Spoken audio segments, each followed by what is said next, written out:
Parish family, Father Panteleimon, it is day 12 of Great Lent 2026. So I guess one good reason to watch my videos is that you'll know what day of Lent we are in.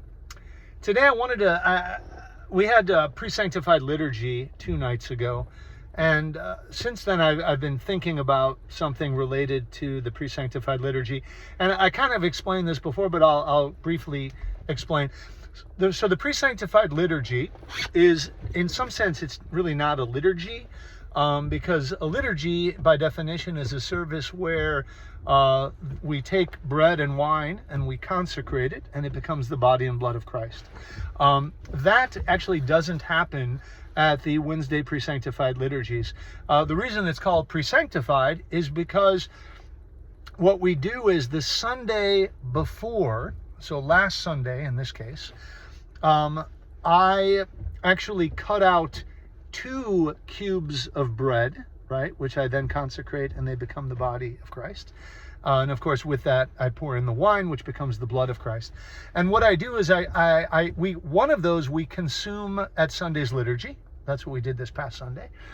The other cube of bread, now which has become the body of Christ, and I actually dip it in the chalice so that it also has the blood of Christ. And I take it and I put it in a little separate little theke, a little container on the altar. And on Wednesday night at the Presanctified Liturgy, we don't consecrate the bread and the wine. What we do is we take the bread and the wine that's now the body and blood that was consecrated the previous Sunday, hence the pre-sanctified liturgy, and that's what we consume. So the pre-sanctified liturgy is kind of a unique service.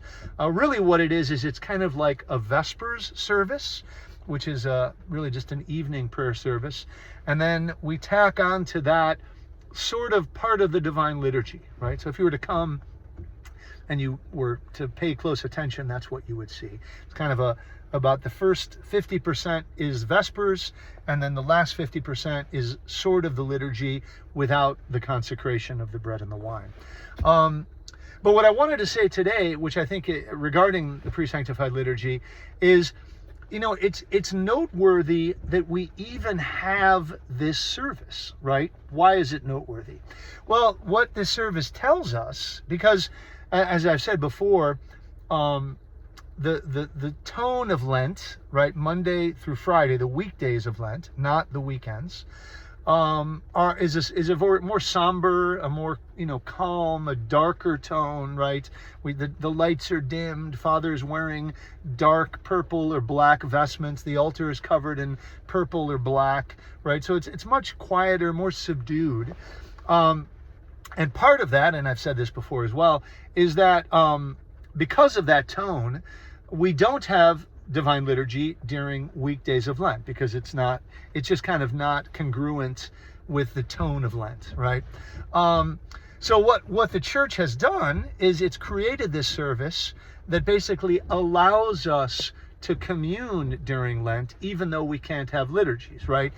And what I would say about that is that the fact that the church has created this service, really what it tells us is that at some point in history, there was such a demand by the people to receive the body and blood of Christ that this service had to be made, right? So to flip it around, if nobody cared about receiving Holy Communion, and they could go the week or a month or a year without receiving Holy Communion, this service would make no sense, because who cares, right?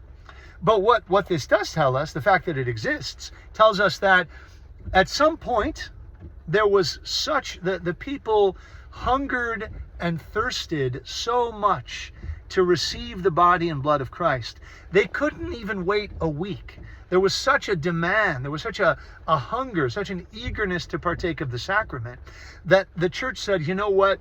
We can't go 5 days without receiving the body and blood of Christ, right? And what I think that should tell us, and maybe some of us it doesn't need to, but it should indicate the zeal and the hunger to partake of the body and blood of Christ that we should have, right?